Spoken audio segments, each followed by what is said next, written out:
जय जोहार, नमस्कार। दैनिक छत्तीसगढ़ चैनल देख रहे हैं आप और छत्तीसगढ़ प्रदेश की आज की तमाम सभी महत्वपूर्ण बड़ी खबरों की शुरुआत सर्वप्रथम आज की पहली बड़ी खबर के साथ। छत्तीसगढ़ में पेट्रोल डीजल की किल्लतें पड़ सकती हैं। रायपुर समेत कई जिलों में परेशानियां बढ़ती जा रही हैं।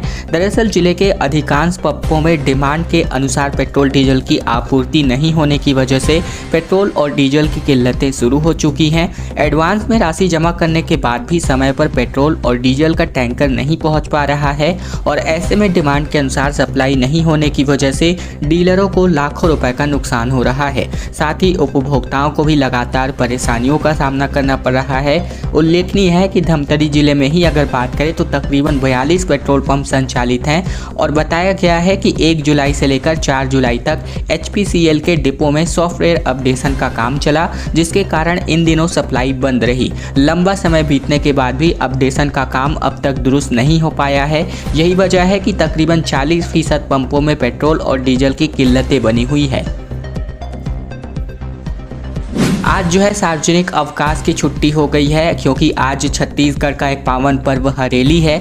मुख्यमंत्री भूपेश बघेल ने प्रदेशवासियों को हरेली तिहार की हार्दिक शुभकामनाएं दी। उन्होंने कहा कि हरेली तिहार सभी के लिए खुशियां और समृद्धियां लेकर आए। अपने शुभकामनाओं के संदेश में मुख्यमंत्री ने कहा कि छत्तीसगढ़ की संस्कृति यहाँ के उत्सवों में प्रमुखता से दिखाई देती है। तिहार के पावन अवसर पर आज से छत्तीसगढ़िया ओलंपिक की शुरुआत भी होने वाली है। संसदीय सचिव विकास उपाध्याय स्वर्गीय BR यादव बहतराई स्टेडियम में सुबह 11 बजे जिला प्रशासन द्वारा आयोजित जिला स्तरीय समारोह का शुभारंभ करेंगे और हरेली कार्यक्रम में भी शामिल होंगे। इसके अलावा बात करें तो आज जो है मुख्यमंत्री निवास में विभिन्न प्रकार के हरेली तिहार से संबंधित कार्यक्रमों का आयोजन भी होने वाला है, जैसा कि आप सभी पिछले साल का फुटेज देख रहे हैं। हरेली तिहार के अवसर पर छत्तीसगढ़ के 45,000 से अधिक संविदा कर्मचारी अपने हाथों में हथकड़ी लगा करके जेल भरो आंदोलन की शुरुआत आज करने वाले हैं। दरअसल अपनी लंबित नियमितीकरण समेत विभिन्न मांगों को लेकर के छत्तीसगढ़ के तकरीबन 45,000 से ज़्यादा संविदा कर्मचारी हरेली तिहार पर रायपुर में जेल भरो आंदोलन करेंगे। छत्तीसगढ़ सर्व विभागीय संविदा कर्मचारी महासंघ के प्रांतीय प्रवक्ता व मीडिया प्रभारी सूरज सिंह के मुताबिक संविदा कर्मचारी अपने हाथों में हथकड़ी लगा करके प्रदर्शन करने वाले हैं। इसके पहले भी अगर आपको बता दें तो इनके खिलाफ जो है सरकार ने एस्मा एक्ट लागू किया था, जिसकी प्रतियां इन्होंने पुलिस के सामने ही जला दी थी, क्योंकि लगातार इनका शोषण किया जा रहा है, ये कहना है कर्मचारियों का। छत्तीसगढ़ में वाहनों का ऑटोमेटिक कटेगा ई-चालान, क्योंकि निगरानी के लिए अब ANPR सिस्टम लागू होने वाला है। दरअसल छत्तीसगढ़ सरकार अब बिना फिटनेस टैक्स और बिना दस्तावेज के चलने वाले वाहनों पर सख्ती करने की तैयारी के मूड में है। प्रदेश के विभिन्न मार्गों पर अब ANPR ई-डिटेक्शन सिस्टम शुरू करने की तैयारी पूर्ण कर ली गई है, जिससे कि बिना फिटनेस और बिना टैक्स वाले वाहनों का सड़कों से गुजरने पर ऑटोमेटिक चालान होगा और अब इसका उद्घाटन जल्द ही होने वाला है। मुख्यमंत्री भूपेश बघेल की मंशा के अनुरूप परिवहन मंत्री मोहम्मद अकबर के मार्गदर्शन में प्रदेश में परिवहन सुविधाओं का सुचारू रूप से क्रियान्वयन करने के उद्देश्य से इस प्रकार का जो नया सिस्टम है वो यहां लागू करने की फिराक में छत्तीसगढ़ सरकार नजर आ रही है। इसके अलावा बता दें कि जो बिना फिटनेस वाहन और बिना टैक्स के वाहन जो चलने वाले हैं रोड पर, उनको जो ये ITMS सिस्टम है वो ऑटोमेटिक रूप से डिटेक्ट करेगा और ऑटोमेटिक चालानी कार्यवाही आपके घर पर भेज दी जाएगी। तुरंत चालानी कार्यवाही आपके घर पर रसीद भेज करके की जाएगी। और अब खबर आ रही है जसपुर से, जहां जंगली मशरूम खा करके 15 लोग बीमार पड़ गए। अस्पताल में इनका इलाज अभी भी जारी है। सामाजिक कार्यक्रम में मशरूम की सब्जी बनाई गई थी, जिसे खाते ही कई लोगों को उल्टी दस्त की शिकायत होने के बाद उन्हें आनन फानन में अस्पताल भेजाया गया।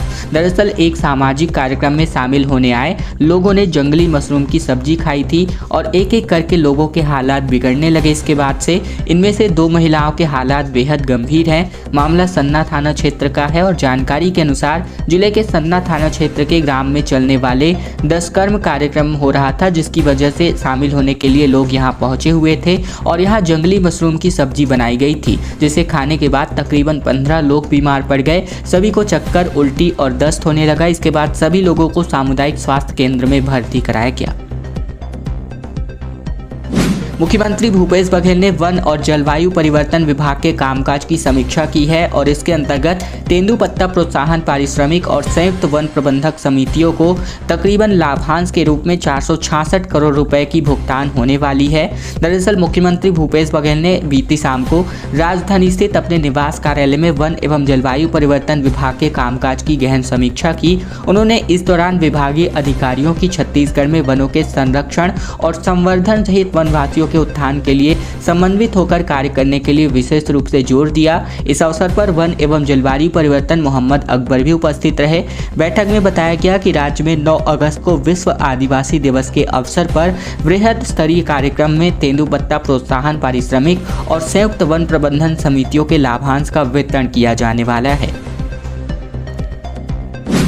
रायगढ़ में डीजल को लूटने के लिए लोगों की भीड़ उमड़ पड़ी। यात्री बस और डीजल टैंकर में भीषण टक्कर के बाद कई घायलों को अस्पताल में भर्ती भी कराया गया। रायगढ़ जिले के लैलूंगा इलाके में यात्री बस और डीजल टैंकर में जबरदस्त टक्कर हो गई। बस में सवार कई यात्री बेहद गंभीर रूप से घायल भी बताए जा रहे हैं, जिन्हें अस्पताल में भर्ती कराया गया है। इस हादसे के बाद डीजल को लूटने के लिए लोगों की भीड़ मौके पर जा पहुंची और मामला लैलूंगा थाना क्षेत्र के रूडूकेला गाँव का बताया जा रहा है। इसके अलावा रूडूकेला गांव में वेलकम पुलिया के लगभग लैलूंगा कोतवा मुख्य मार्ग के पास बीती सुबह को तकरीबन 8 बजे के आसपास की ये घटना है। टक्कर के बाद मौके पर चीख पुकार की स्थिति निर्मित हो गई। घटनास्थल पर लोगों की भीड़ भी जमा हो गई थी। राहगीरों ने लोगों को बस से बाहर निकालने में मदद की और साथ ही पुलिस को भी सूचना दी गई। मौके पर पहुंची पुलिस ने घायलों को 108 संजीवनी एक्सप्रेस के माध्यम से लैलूंगा अस्पताल भेजा। आईपीएस सुनील शर्मा का एक अनोखा अंदाज इन दिनों सोशल मीडिया पर खूब वायरल हो रहा है, जहां एसपी ने कांवड़ियों संग 80 किलोमीटर की पैदल यात्रा कर डाली। कैलाश गुफा पहुंच करके इन्होंने जल भी चढ़ाया। दरअसल सावन के दूसरे माह में अंबिकापुर से शुरू की गई कांवड़ यात्रा जसपुर जिले के बगीचा थाना अंतर्गत कैलाश गुफा पहुंची। अंबिकापुर के शंकर घाट स्थित बांक नदी से निकली ये कांवड़ यात्रा 80 किलोमीटर लंबी है। हजारों श्रद्धालुओं के साथ अंबिकापुर एसपी सुनील शर्मा भी यहाँ पर 80 किलोमीटर की पैदल यात्रा करके शाम को कैलाश गुफा तक पहुंचे। कैलाश गुफा जंगलों के बीच स्थित प्राकृतिक छटा लिए हुए धार्मिक स्थल है। लंबी यात्रा करने के बाद श्रद्धालुओं में काफी उत्साह देखते ही बनता। ऐसे में इनके साथ ही पथ पर चलते कदम मिलाते पुलिस कप्तान सुनील शर्मा भी चल रहे थे। सावन के दूसरे सप्ताह में कांवड़ियों का जत्था अंबिकापुर के शंकर घाट स्थित बांक नदी में 13 जुलाई को स्नान करके जल लेकर के कैलाश गुफा के लिए निकला था। कांग्रेस संगठन में एक बड़ा बदलाव हो सकता है। दीपक बैज ने कहा कि सुधार करने की बात रहेगी तो जरूर करेंगे। मुझे 60 दिन में 90 विधानसभाओं में पहुंचना है। दरअसल छत्तीसगढ़ कांग्रेस संगठन में बदलाव हो सकता है और इस बात के नए संकेत नए प्रदेश अध्यक्ष दीपक बैज ने दिए हैं। बैज ने कहा है कि मेरी व्यक्तिगत कोई टीम नहीं है, कांग्रेस की टीम है। मोहन मरकाम ने अच्छी टीम बनाई है। थोड़ी बहुत आंशिक संशोधन करने की बात रहेगी तो उसे जरूर करेंगे। आलाकमान को विश्वास में लेकर के सीएम साहब को विश्वास में लेते हुए और तमाम वरिष्ठ नेताओं को भरोसे में लेकर के काम किया जाएगा। इधर जब मीडिया कर्मचारियों ने पूछा कि आपके पास समय कम है तो इस पर बैज ने कहा कि जितना समय है काम करने वालों के लिए इतना ही काफी है। मेरे पास 60 दिन है और हमें 90 विधानसभा क्षेत्र में पहुंचना है। संगठन को हम लोगों को रिचार्ज करना है, कार्यकर्ताओं को बूस्ट करना है। 90 विधानसभा क्षेत्रों में बीजेपी अपनी सुझाव पेटी भेजने वाली है। पेटियों में अब हर वर्ग के सुझाव बंद किए जाएंगे और इन्हीं पर बीजेपी का चुनावी घोषणा पत्र आधारित होने वाला है। रायपुर के बीजेपी दफ्तर में बीते दिन घोषणा पत्र समिति की बैठक हुई, जिसमें तय हुआ कि आने वाले दिनों में किस तरह से घोषणा पत्र समिति काम करेगी। बीजेपी नेताओं का ऐसा मानना है कि संगठन का घोषणा पत्र ऐसा हो जो वोटर को सीधे भाजपा से कनेक्ट कर सके। इसे लेकर के अहम फैसले किए गए। बीजेपी की इस बैठक में चुनाव प्रभारी ओम माथुर, प्रदेश प्रभारी नितिन नवीन, प्रदेश अध्यक्ष अरुण साव, पूर्व मुख्यमंत्री डॉक्टर रमन सिंह, घोषणा पत्र समिति के संयोजक विजय बघेल भी इस बैठक में मौजूद रहे। 2 राज्यों के बॉर्डर पर पुलिस की नज़र होने वाली है, क्योंकि नक्सलियों के खिलाफ एक स्पेशल ऑपरेशन लॉन्च होने वाला है। गांजा और नशीली दवा के तस्करों की भी अब विशेष रूप से निगरानी की जाएगी। दरअसल छत्तीसगढ़ और ओडिशा बॉर्डर पर पुलिस अब जल्द ही संयुक्त रूप से नक्सलियों के खिलाफ स्पेशल ऑपरेशन लॉन्च करने वाली है। बॉर्डर इलाके में सर्चिंग भी बढ़ा दी जाएगी और इसके अलावा ओडिशा से गांजा समेत नक्सली दवाओं की तस्करी करने वाले तस्करों पर भी नजर रखी जाएगी। नक्सल मूवमेंट और क्राइम को रोकने के लिए दोनों राज्यों की पुलिस अफसरों की बस्तर के संभागीय मुख्यालय जगदलपुर में बैठक हुई, जिसमें कई तरह की रणनीति भी बनाई गई है। छत्तीसगढ़ में कुछ ही महीना बाद विधानसभा चुनाव होगा और छत्तीसगढ़ ओडिशा बॉर्डर पर नक्सलियों का मूवमेंट भी लगातार बढ़ता ही जा रहा है। इसी को ध्यान में रखते हुए दोनों राज्यों की पुलिस फोर्सेस अब अलर्ट मोड पर है।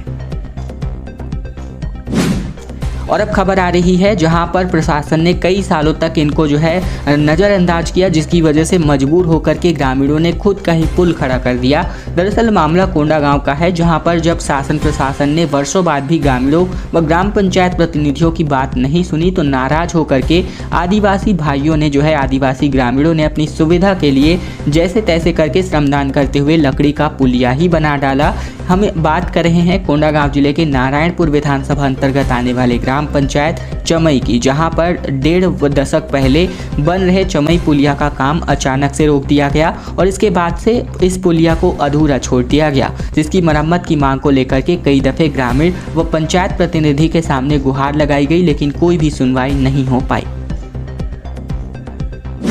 छत्तीसगढ़ आपकी बदलाव यात्रा आज से शुरू होने वाली है, जो 22 जुलाई तक विधानसभा में चुनावी बिगुल फूंकने वाली है और संजीव झा अपनी पूरी तूफानी दौरा फूंकने वाले हैं। छत्तीसगढ़ में आम आदमी पार्टी का आज से बदलाव यात्रा का आगाज होने वाला है। पार्टी के प्रदेश प्रभारी संजीव झा प्रदेश के दौरे पर पहुंचेंगे। 17 से लेकर के 22 जुलाई तक कई जिलों में बदलाव यात्रा में शिरकत करेंगे।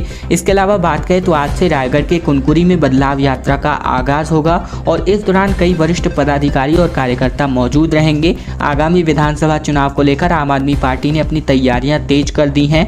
पार्टी बिलासपुर में आयोजित महारैली के बाद पूरे प्रदेश में बदलाव यात्रा शुरू करने जा रही है। इसको लेकर प्रदेश सह प्रभारी एवं पंजाब के विधायक हरदीप सिंह मुंडिया ने प्रेस कॉन्फ्रेंस करके कहा है कि आप सभी ने मिलकर बिलासपुर में बहुत जबरदस्त महारैली का आयोजन किया और महारैली में प्रदेश के कोने कोने से लोग शामिल हुए थे। इस महारैली से यहां स्पष्ट रूप से हो गया है कि प्रदेश की जनता बदलाव चाहती है। स्वास्थ्य मंत्री मनसुख मंडाविया रायपुर पहुंच चुके हैं और बीजेपी नेताओं से फीडबैक लेने वाले हैं। अगवानी करते हुए यहां पर बृजमोहन अग्रवाल के साथ यहां पर दिखाई दिए हैं। दरअसल बात करें तो देश के स्वास्थ्य मंत्री मनसुख मंडाविया बीते दिन रायपुर पहुंचे और इस दौरान एयरपोर्ट पर छत्तीसगढ़ के पूर्व मंत्री और बीजेपी के सीनियर विधायक बृजमोहन अग्रवाल उनकी अगवानी करते हुए दिखाई दिए। बाद में मनसुख मंडाविया बीजेपी कार्यालय पहुंचे, जहाँ चुनावी मुद्दों पर बैठक ली गई।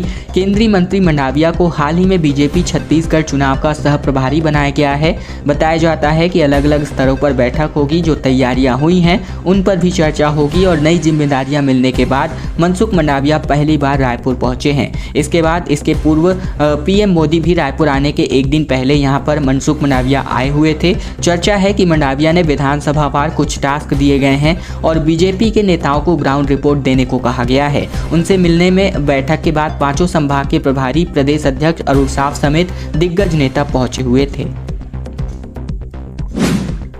भारतीय जनता युवा मोर्चा ने अपनी नई कार्यकारिणी सदस्यों की नियुक्ति जारी कर दी है। पूरी लिस्ट इस वक्त आप अभी स्क्रीन पर देख रहे हैं। छत्तीसगढ़ में भारतीय जनता युवा मोर्चा के कार्यकारिणी सदस्यों की नियुक्ति कर दी गई है।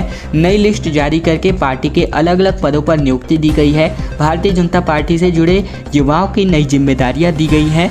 लिस्ट में पुराने सदस्यों को भी तो वहीं कई नए चेहरों को भी जिम्मेदारी सौंपी गई है और इस वक्त आप अभी अपनी स्क्रीन पर लिस्ट देख रहे हैं।